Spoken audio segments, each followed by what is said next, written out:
The challenge of the Yukon.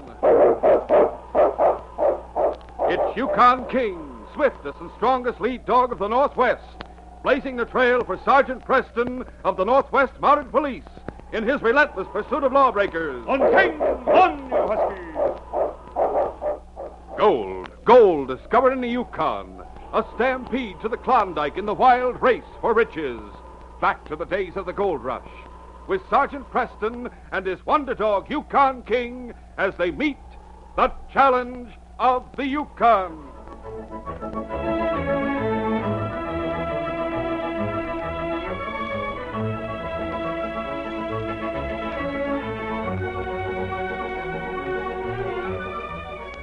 Butch Gans was serving a 5-year term in the Dawson City Jail. But one night in January, he succeeded in breaking out of his cell and overpowering the guard. By the time his escape was discovered the following morning, the snow had covered his tracks, and Butch was heading north toward the mining community of Poker Bend. Late that evening, he arrived at the cabin of a friend named Zeke Murdoch.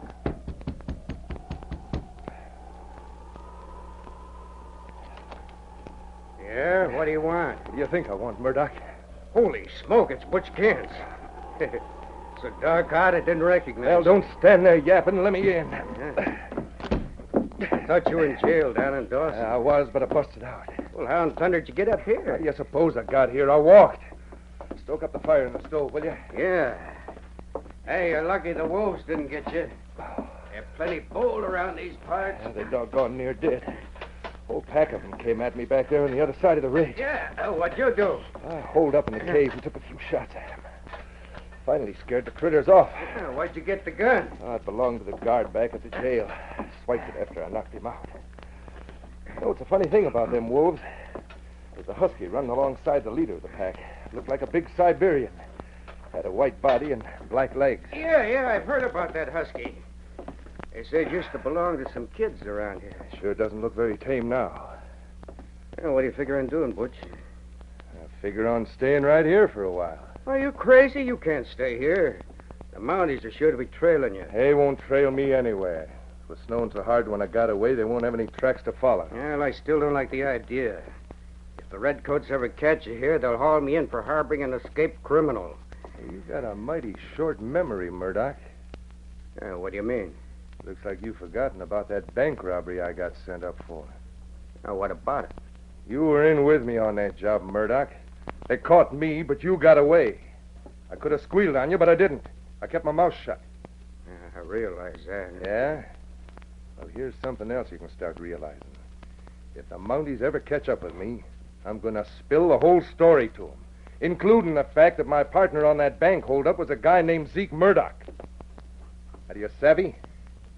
Yeah, I savvy. So you better do a mighty good job of hiding me, Murdoch. Otherwise, you're liable to wind up serving a 5-year stretch yourself. News of the jailbreak was telegraphed north to Sergeant Preston in 40 Mile. The sergeant started for Dawson immediately, hoping that King would be able to pick up the escaped convict's trail. As he passed through the settlement of Poker Bend, he stopped off at Jane Blair's eating house. Jane Blair was a widow with 2 children, Dick, a 12-year-old boy, and Susie, his younger sister. Okay. Oh, Huskie. Lord, it's Sergeant Preston and King. Oh, you're right. Hi, Sergeant. Looks like we've got a welcome committee, King. Hi, Sergeant. Hi, King.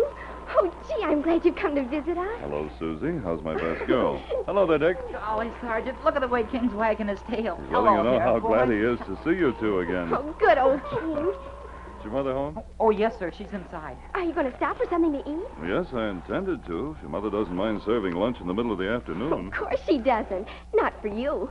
Come on. All right. Are you and King working on a case now, Sergeant? Not exactly, Dick, but we soon will be. Bank robber escaped from jail down in Dawson. I'm hoping King and I will be able to pick up his trail. Golly. I'll bet anything King will be able to track him down. Mother! Sergeant Preston and King are here. Well, land sakes alive, it is Sergeant Preston. How are you, Mrs. Blair? Oh, I'm fine, thanks. King, old fella, goodness, if you aren't just the nicest dog. Are you going to stop off in Poker Bend a while, Sergeant? No, I'm just passing through on the way to Dawson. I was wondering if I could get a meal here at such an off hour. Oh, you most certainly can. You just sit right down here and I'll fix something up for you in no time. Thanks. Look at King sit up on his hind legs. Gee, I wish we had a dog as smart as him. Well, you have Daisy, and I'd say she's a mighty smart dog. Where is she, by the way? We don't have Daisy anymore. Huh? She ran away. Well, that's too bad, Dick. You sure she wasn't stolen? I'm pretty sure. We heard she joined a wolf pack. A wolf pack? Yes, sir. There are lots of wolves around here, you know, and 3 or 4 different people have told us they saw Daisy running with the pack. Could they really recognize her, or do they just think it was Daisy because she happened to run away? They claim they really recognized her. Daisy was marked in a very unusual way. Oh, you know, white with black legs. And they say that's just how this dog was marked. Well, it must be Daisy, all right. Gracious, I'm all out of potatoes. Dick, will you run down to the store, please, and get me a bushel of potatoes? All right, Mother. Come on, Why, Susie. don't bother on my account, Mrs. Blair. Just fix me whatever you have handy. Oh, that's all right, Sergeant. I'll need some for tonight anyway. Be as quick as you can, children. I can't go ahead with the meal till you get back. We'll hurry. Come on. I hope you don't mind waiting a few minutes, Sergeant. Of course not. How's everything going, by the way? Oh, I can't complain, I suppose. The restaurant does enough business to keep us all fed and clothed. You sound rather worried. Something wrong? I don't want to burden you with our troubles. I don't feel that way, Mrs. Blair. I wouldn't ask if I weren't interested. Well, Sergeant, I had to borrow $500 to open up the restaurant after John died. Huh? The note's due in March. I'm not sure whether I'll be able to pay back the money by that time or not. Who lent you the money? Noah Hazen. The man who runs the general store? Yes, that's right. Hmm. He's already given me one extension on the note, but I don't think he'll give me any more time if I can't pay him back in March. You folks have a lot of friends, and I'm one of them. I hope you won't hesitate to call on us. Thank you, Sergeant, but I hope that won't be necessary. Noah Hazen, the proprietor of the general store, was a grizzled, sour-faced individual in his late 50s. As Dick and Susie entered the store, he greeted them with an indignant scowl. Oh, so it's you two, huh? Good afternoon, Mr. Hazen. Is something wrong? You're darn tootin' something's wrong. It's that crazy dog of yours, the one that joined the wolf pack. I had another run-in with her this morning. What happened? Well, I went over to Moose Landing to pick up a shipment of canned goods from Dawson City. On the way back, the wolves started chasing my sled. Like as not, they'd have killed me if I hadn't had my gun with me. Was Daisy with them? You bet your boots she was with him. She was running right alongside the leader. Golly. I'm sorry to hear that, Mr. Hazen, but I don't see why you should make such a fuss about Daisy. The wolves would be just as dangerous around here whether Daisy was with them or not. I ain't so sure about that young fella. If you ask me, they've been twice as bad since she joined up with the pack. She's smart to people's ways. That's the whole trouble. She's smart and she eggs them on. Personally, I hope someone plugs her one of these days. I'd have done it myself if I could have taken better aim. Noah Hazen continued to grumble as he took the children's order. Dick was just paying for the potatoes when the door opened and Zeke Murdoch entered the store. One of these days, the folks hereabouts will organize a regular wolf hunt. That's what they'll do. And believe me, that pesky dog of yours will be the first one that gets it in the neck. I knew she was vicious first time I ever laid eyes on her. Should have been shot long ago. Here's your change. Thanks. Come on, Susie. Well, what's the trouble? Wolves attacked me this morning when I was coming back from Moose Landing. That runaway Huskie was with them. Like I just told them kids, the dad-ratted critter ought to You know, it's not a bad idea you had just then. Huh? About organizing a wolf hunt, I mean. You're darn tootin' it's not a bad idea. You had trouble with the critters, too? Why, yeah, I have. A pack of them came at me just the other day. Over on the other side of Spruce Ridge it was. Is that a fact? I tell you, them wolves are getting bolder every day. First thing you know, they're going to kill somebody. They won't kill anybody if we kill them first. Huh? Hey, you're right about that. By jingo, I've got a good mind to organize a wolf hunt myself. Well, you can sure count me in. How about setting a time right now? Well, now, what about tomorrow? Say we get a gang together and form up about 2 o'clock in the afternoon over at the foot of Spruce Ridge. That suits me fine. You tell everybody that comes in the store, and I'll start spreading the word around as soon as I leave here. Hey, Thunder, I wish I'd thought of this sooner. I can hardly wait to get a shot at them sneaking gray killers. Those wolves won't stand a chance. We'll have every man in town out gunning for them. Zeke Murdoch spread the news about the wolf hunt around the cluster of cabins and log buildings had formed the settlement of Poker Bend. As he had expected, the inhabitants responded eagerly to the promise of excitement. It was nearly supper time when Zeke returned to his own cabin. Butch Gans spoke to him irritably. Sure took your time, Murdoch. What kept you so long? Wait till you hear what I've cooked up. I'm waiting. You know, when we were back in Frisco, you used to be a pretty good man at opening safes. Never mind the flattery. What's the deal? How would you like to tackle a safe over at the general store? What's in it? Plenty. The old guy that runs the store's a local moneylender. Hazen, his name is. Noah Hazen. He's got plenty of dough himself.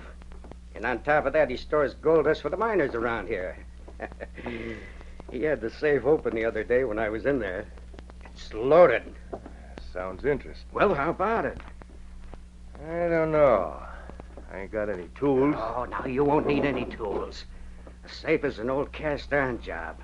From the looks of it, you could open it blindfolded. Yeah, but it's kind of risky, ain't it? In a little settlement like this. If the old man should wake up, start squawking, he'd have the whole town on my neck. I've already taken care of that angle. That's what kept me so long. What do you mean? I've just been organizing a wolf hunt. A wolf hunt? That's right. Hazen gave me the idea himself when I was over at the store.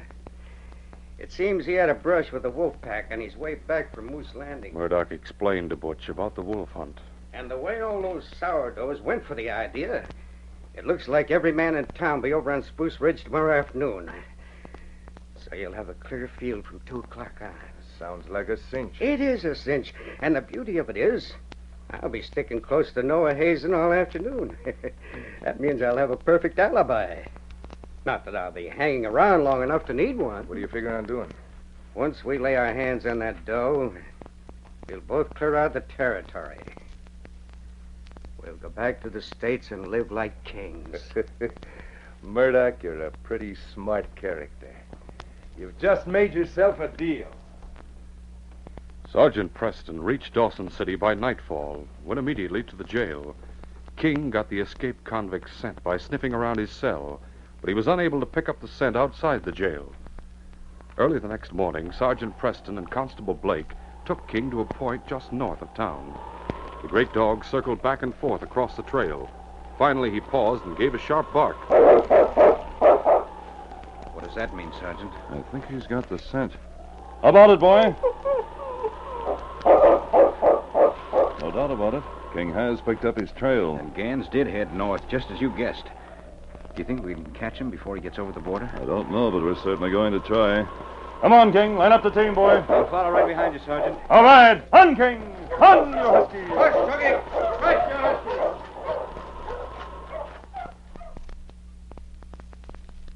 A short time later, that same morning, Jane Blair was busy at the stove in her restaurant at Poker Bend. Oh, bother. The fire's almost out and the wood's all gone. Dick! What is it, Mother? Run out to the woodshed, will you please, and bring in some more wood. All right. I'll go out with you and help you carry it in. And be sure to put on your parkas, children. None of this running out bareheaded. All right, Mother. The 2 children put on their parkas and went out the back door. Hurry up. As they approached the woodshed, they heard a soft whine. Susie, did you hear that? It came from inside the woodshed. Come on, let's see. It was dark inside the woodshed, but in one corner the children saw a husky curled up on the floor. The dog was white with black legs, and she was thumping her tail happily at the sight of Dick and Susie. Why, it's Daisy. And look, she's got 4 little puppies. Oh, Daisy, old girl, nice. golly, it's good to see you again. Oh, it sure is, Daisy. We miss you something awful. Oh, golly, just look at these little puppies. Aren't they cute? They haven't even got their eyes open yet. I'm going to run inside right now and tell Mother what we found. Dick, wait. I just happened to think of something. There are people in the restaurant. Oh, maybe we'd better not let them hear about Daisy coming back. Why not? Don't you remember how mad Mr. Hazen was yesterday? He said he was going to shoot Daisy the next time he laid eyes on her. Golly, that's right. I forgot. Oh, I bet there are lots of people who feel the same way he does. If they knew Daisy was out here, they'd want to kill her. I bet they would, too. Maybe we shouldn't even tell Mother. She's not mad at Daisy. Of course not, but I've got an idea she'd be awfully worried about people finding out. Especially about Mr. Hazen finding out. That's right. And I think... Golly, that's right. But what are we going to do? We can't keep Daisy and her puppies hidden out here forever. I know it. Gee, I don't know what to do. Let's just not say anything for the time being. Maybe we can think of something later. All right. In the meantime, we can take out something for Daisy to eat when Mother isn't looking. That afternoon, as Zeke Murdoch prepared to leave his cabin and take part in the wolf hunt, he spoke to Butch Gans. Well, I'm going to show off now, Butch. Got everything straight? Yeah, I guess so. I'll crack the safe and hide the gold in the gully back of the store. And tonight, you and me will load it on the sled and hightail it north of the border. That's right. It's a perfect setup. I'd sure like to see old Hazen's face when he finds his safe empty. And you're sure nobody will see me when I go into the store? Why, sure, I'm sure. I told you everybody was plenty excited about this wolf hunt, didn't I? Why, when I was in town just a few minutes ago, they were already starting to stream over to Spruce Ridge. Another half hour, there won't be a person left within half a mile of the general store. Except maybe that dame that runs the eating house, the 2 kids. Okay, I guess it's safe enough. Sure it's safe, so stop your worrying. I'm going to leave right now. You can get going another half hour or so. Savvy? Yep, I got you. It was nearly an hour later that Sergeant Preston and Constable Blake approached the settlement of Poker Bend. King led them toward Zeke Murdoch's cabin. The 2 Mounties advanced cautiously. When they were close to the wall of the cabin, Sergeant Preston said, You stay here, Tom. I'll edge around the corner and take a look through the window. Place is empty. Maybe he just stopped off here for a while and then he kept on going north. That could be the explanation. Let's take a look inside.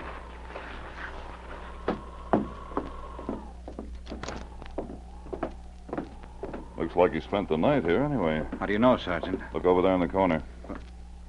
Pile of pine boughs. You're right, Sergeant.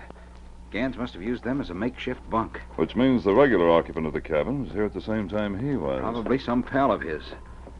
What's the next move, Sergeant? Let's see if King can tell us where Butch went when he left the cabin. Come on, fella. Meanwhile, Butch Gans was emptying the safe at the general store. He had already carried out 4 large moose-hide pokes full of coal dust. Was preparing to carry out one last load when he heard someone come in the front door. Butch sprang up with his gun in one hand. To his relief, he found that the person who had entered was his partner, Zeke Murdoch. Murdoch, what in blazes are you doing here? We're in trouble, Butch. We got to get out of here fast. What's up? Plenty. 2 Mounties trailed you to Mounties? my cabin. That's right. They must have come all the way from Dawson City. They're probably on their way here right now. How come you found out about him? Is the wolf hunt over already? No, it's still going strong. I was up on the ridge with everyone else. I just happened to spot these 2 Mounties come around the bend of the trail. But they passed right below me. I sneaked down the slope so I could watch what they were up to. Well, what about the old guy? Noah Hazen, I mean. Thought you and him were sticking close together. We were, but I gave him the slip so I could watch what the Mounties were up to. Oh, what happened? Well, I had a dog with him. He led him right up the cabin. As soon as I saw that, I hightailed it into town. Come on, we got to clear out of here. All right, but wait till I hide the rest of this gold down the gully out back. There's no time for that. They may be here any minute. Oh, keep your shirt on, Murdoch. For all you know, they're still back at the cabin. Don't be foolish. You think they're going to camp there and wait for you to give yourself up? That dog of theirs is a tracker. He led him to the cabin. He can lead him here, too. Well, wait a minute. I'll take a look and see if anyone's coming. Holy smoke, Murdoch, you're right. Looks like a couple of teams are coming up the trail right now. Yeah, that's them, all right. Well, what are we going to do? Close up the safe, then we'll dirk out the back door. I've got an idea. A few minutes later, Sergeant Preston and Constable Blake halted their teams outside the general store. Okay. Huskie.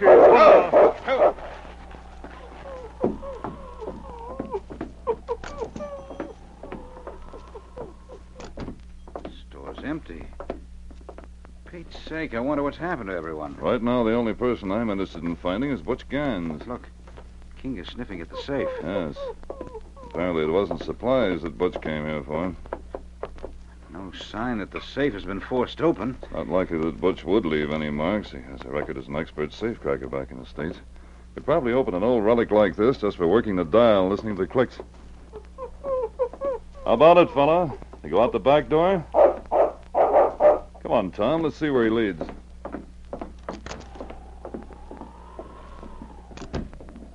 King paused outside the door, sniffing the air carefully. There were 2 well-defined scent trails left by the man he was hunting for. One led toward the edge of the gully and back of the store.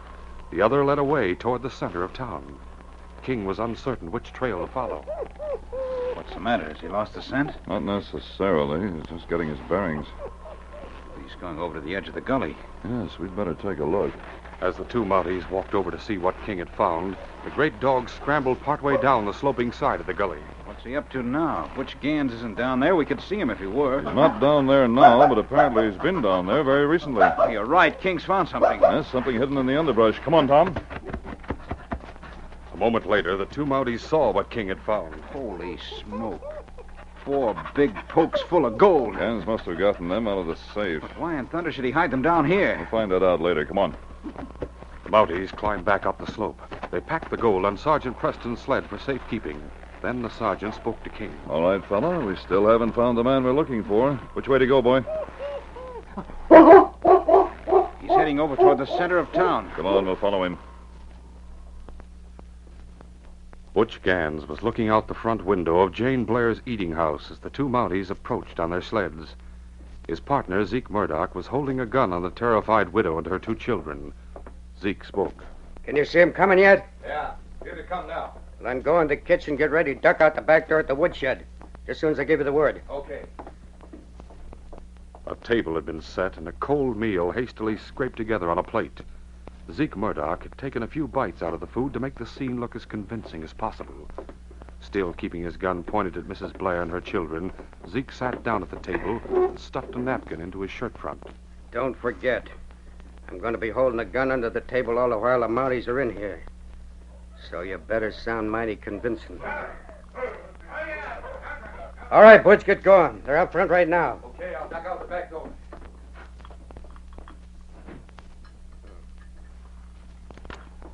Hello, Mrs. Blair. Why, hello there, Sergeant Preston. Hello there, Susie. Hello, Dick. I didn't expect to see you back here so soon, I Sergeant. didn't expect to be back quite so soon, Mrs. Blair. Oh. Constable Blake and I are trailing an escaped convict, or rather, King's trailing him for us. The scent led to Poker Bend, and now it turns out that the man we're after apparently came here to your restaurant. An escaped convict? Why, that sounds impossible. What did he look like? He's a big fellow, about 6 feet tall, heavy set, dark hair. Has a small scar on his right temple. I don't recall seeing anyone like that. That's funny. What's the matter? King seems to want to go out in the kitchen. Hold it, fella. Not polite to go where you're not invited. Mrs. Blair, are you sure nobody's been here that answers the description I just gave you? Well, he might have been in for breakfast or lunch, I suppose. I'm not good at remembering faces, but I can tell you definitely he wasn't out in the kitchen. No one's been out there, except the children and myself. The sergeant spoke to Zeke Murdoch, who appeared to be enjoying a hearty meal. I don't suppose you've seen the man I'm looking for. Why, no, Sergeant. I haven't. I don't recollect seeing anyone that fits the description you gave. He probably came in here to eat when the place was crowded and then went out again after he finished his meal. Well, I guess that must be it, Tom. All right, Mrs. Blair, I'm sorry we troubled you, but what is that? Sounds like something's going on out in the woodshed. Maybe that's where Gans has been hiding. Come on, Tom, let's go out and take a look. Breaks, both of you. He's got a gun, Sergeant. Yes, he'll go off the minute either one of you lowers his hands. And don't let that Huskie make any false moves either. Steady, King. Sergeant, I'm sorry. He was holding that gun under the table all the while you were here. It's all right, Mrs. Blair, I understand. So you're Butch Gans' partner, eh? What do you think, Mountie? Keep your hands up high, both of you. Mrs. Blair, you get out from behind the counter and collect your 2 kids. Children, Now, if you move in the kitchen. come along, children. Come on, Susie. Zeke Murdoch herded his prisoners into the kitchen. That's better. Now, don't try any funny business while I'm walking over to the door. Keeping his gun leveled at his prisoners, Zeke Murdoch moved cautiously toward the back door. He pushed the door open with one hand and shouted, Hey, Butch! Yeah? Come on in here, make it snappy. I'm holding a gun on these 2 Mounties. A moment later, Butch Gans entered the room. In spite of his drawn gun, there was a slightly sheepish look on his face. Dumb dodo, Butch. Why couldn't you keep quiet out there? We almost hit him fooled. Well, it wasn't my fault. There was a Huskie out there in the woodshed with a litter of pups. What? It's Daisy, Mother. She came back. If you ask me, it's the same Huskie that runs with the wolf pack. I tried to quiet her down. Then the minute I stuck my head in the woodshed, she started snapping at me. Well, it's no use crying over spilt milk. Maybe it's better this way. We've got the Mounties and we got their sleds. What do you figure on doing? We'll tie 'em all up. Load the gold on the Mounties' sleds and Make tracks for the border. And leave the Mounties alive? Why not? Why, it wouldn't be more than an hour or two before someone would come and untie 'em. They'd borrow a dog team, come chasing after us. I'll bet you 10 to 1 they'd nail us before we ever got over the border. Yeah. But if we kill him, there's always a chance we'll swing for it. Not if we do the job right. What do you mean? Look, suppose we knock out the whole bunch of them and set fire to the place. It wouldn't be a thing to show that it wasn't an accident. That's not a bad It's idea. a plenty smart idea. Everyone will think the place caught fire from the stove or something. All right, we'll do it. But first, you better take the Mounties' guns away from them so they don't try any funny stuff on us. Yeah, I'll just do that little thing. With his free hand, Butch Gans removed the Mounties' guns from their holsters and stuffed them into his own parka. And while you're at it, you might as well handcuff the two of them with their own bracelets. Good idea. Butch helped himself to the pair of handcuffs which each Mountie was carrying. Then he said, All right, you two, turn around. Now put out your hands and hold them out and back here. Keep them covered, Murdoch, while I snap on the cuffs. Butch put away his own gun and proceeded to snap one pair of handcuffs on Constable Blake's wrists. Neither he nor his partner, Zeke Murdoch, noticed the stealthy way in which King was slinking closer to Zeke. Suddenly, the great dog saw his chance. He charged, knocking the gun out of Zeke's hands. And at the sound of his snarling attack, the sergeant whirled and drove his fist square into Butch Gans' face. Butch staggered and reached for his gun. The two men grappled. Suddenly, the sergeant tripped against a chair. He fell to the floor with Butch landing on top of him. I'll fix you, Mountie. Dick Blair darted toward the back door. Here, Daisy. Come here, old girl. Get him, Daisy. Get the bad man. Huskie leaped at Butch, knocking him off the sergeant. The sergeant struggled to his feet. A moment later, he had taken Butch's gun away from him. All right, you got my gun. Get this dog off of me. She's half wolf. I guess he's had enough, Dick. Come on, Daisy. Oh, good girl. Yeah, what about me? For Pete's sake, call off your dog, Preston. Get him away from me. He won't hurt you if you lie still. On guard, King. Get up on your feet, Murdoch. You too, Gans. You're both under arrest in the name of the Queen. A few moments later, Constable Blake had been set free, and both of the crooks were wearing handcuffs. Dick and Susie Blair were explaining to their mother about Daisy. Golly, Mother. We were going to tell you about Daisy later on. It's just that we didn't want to worry you, because we knew that people might make a lot of trouble if they knew she'd come back. Yeah, especially that crabby old Mr. Hazen. Don't you worry, children. I won't let anyone do anything to Daisy. Not after what she did this afternoon. As a matter of fact, Noah Hazen will probably want to present Daisy with the biggest stake in his store. You see, Gans and Murdoch robbed his safe just before they came over here to the restaurant. Hadn't been for Daisy, they might have gotten away. Oh, golly. That's wonderful. Oh, that reminds me. Since it was really Daisy who captured Butch Gans, you folks will be the ones who get the reward money. Reward money? That's right. When the bank heard about his escape from jail, they posted a $500 reward for his capture. Sergeant, I can't believe it's true. I guess you folks will be just as happy as I will when Tom and I report that this case is closed.